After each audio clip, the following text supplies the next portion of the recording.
All right, guys, we're on chapter 5 of Ragged Dick, Street Life in New York. Chatham Street and Broadway. Chatham Street and Broadway.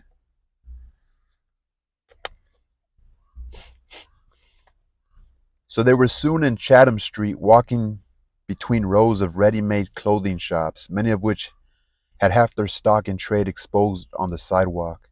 The proprietors of these establishments stood at the doors, watching attentively the passers-by, extending urgent invitations to any who even glanced at the goods to enter. "Walk in, young gentleman," said a stout man at the entrance of one shop. "No, I thank you," replied Dick, as the fly said to the spider. "We're selling off at less than cost." "Of course you be. That's where you makes your money," said Dick. "There ain't nobody of any enterprise that pretends to make any profit off his goods." The Chatham Street trader looked after our hero as if he didn't quite comprehend him, but Dick, without waiting for a reply, passed on with his companion. In some of the shops auctions seemed to be going on.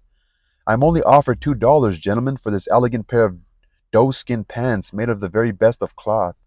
It's a frightful sacrifice. Who will give an eighth?" "Thank you, sir. Only 17 shillings. Why, the cloth costs more by the yard." The speaker was standing on a little platform, haranguing to three men, holding in his hand meanwhile a pair of pants very loose in the legs, and presenting a cheap Bowery look. Frank and Dick paused before the shop door and finally saw them knocked down to rather a verdant-looking individual at $3. "Clothes seem to be pretty cheap here," said Frank. "Yes, but Baxter Street is the cheapest place." "Is it?"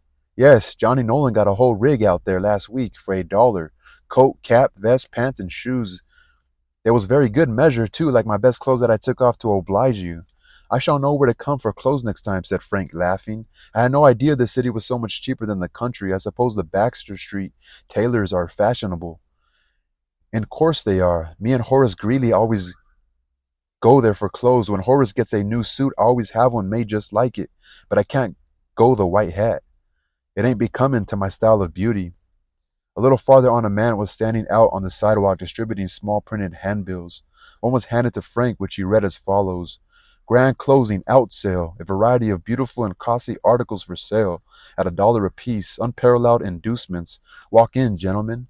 "Whereabouts is this sale?" asked Frank. "In here, young gentleman," said a black-whiskered individual who appeared suddenly on the scene.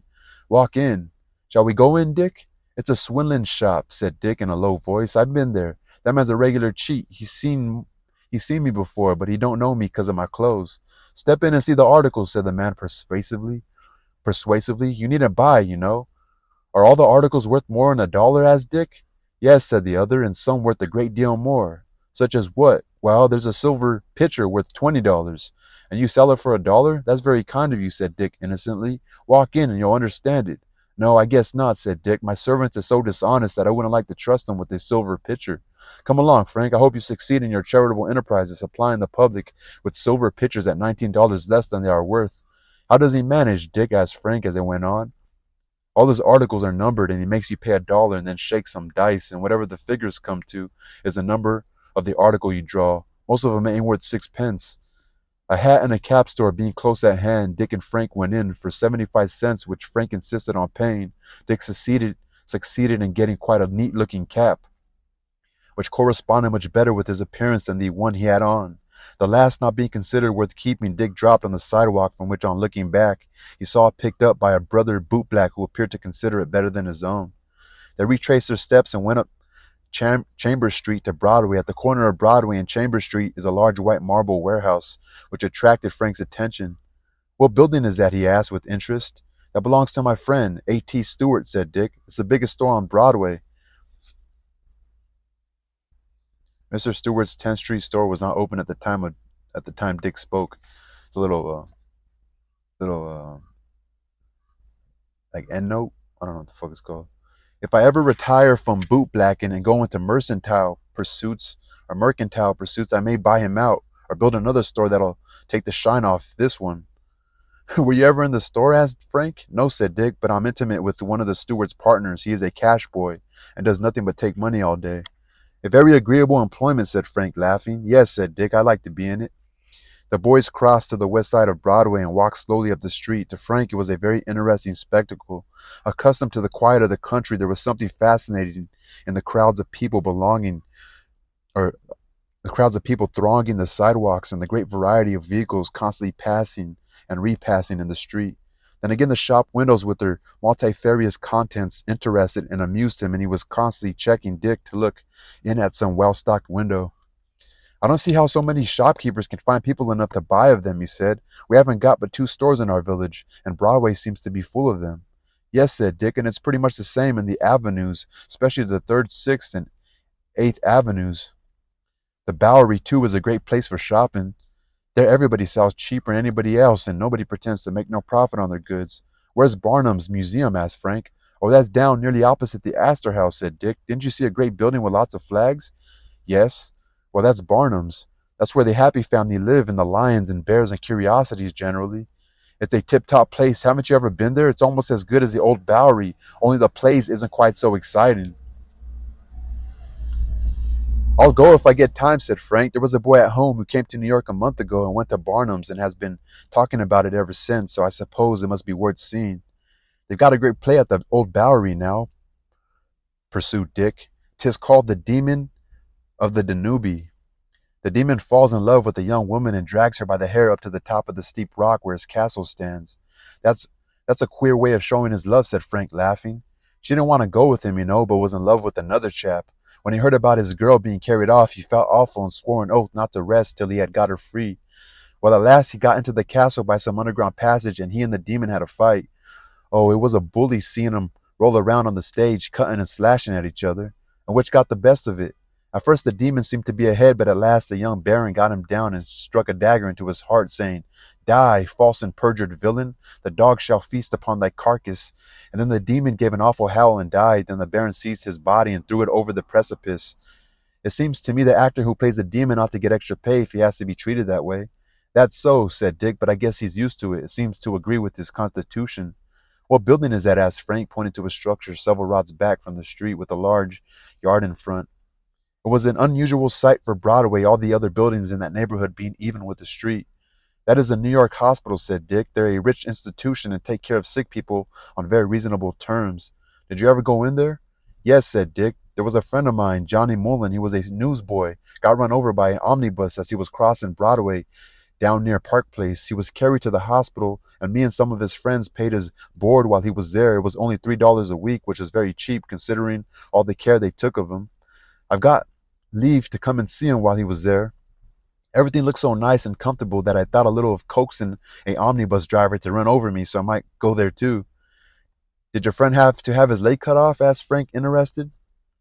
No, said Dick, though there was a young student there that was very anxious to have it cut off, but it wasn't done, and Johnny is around the streets as well as ever.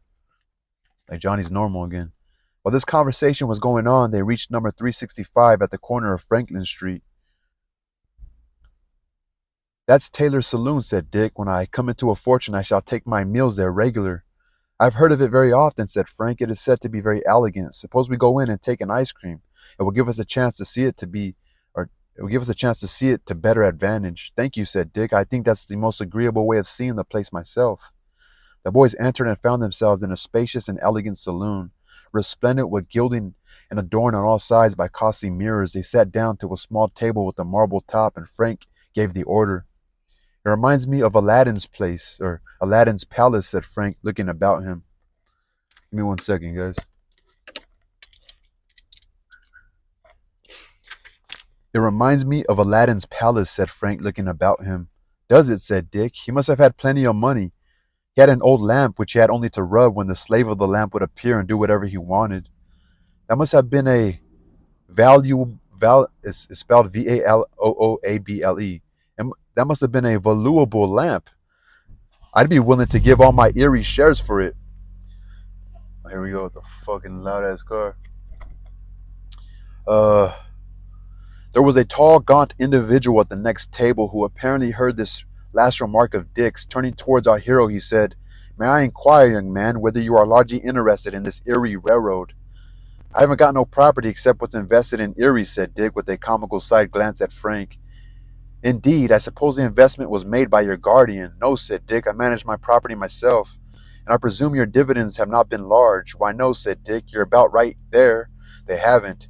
As I supposed, it's poor stock. Now, my young friend, I can recommend a much better investment, which will yield you a large annual income.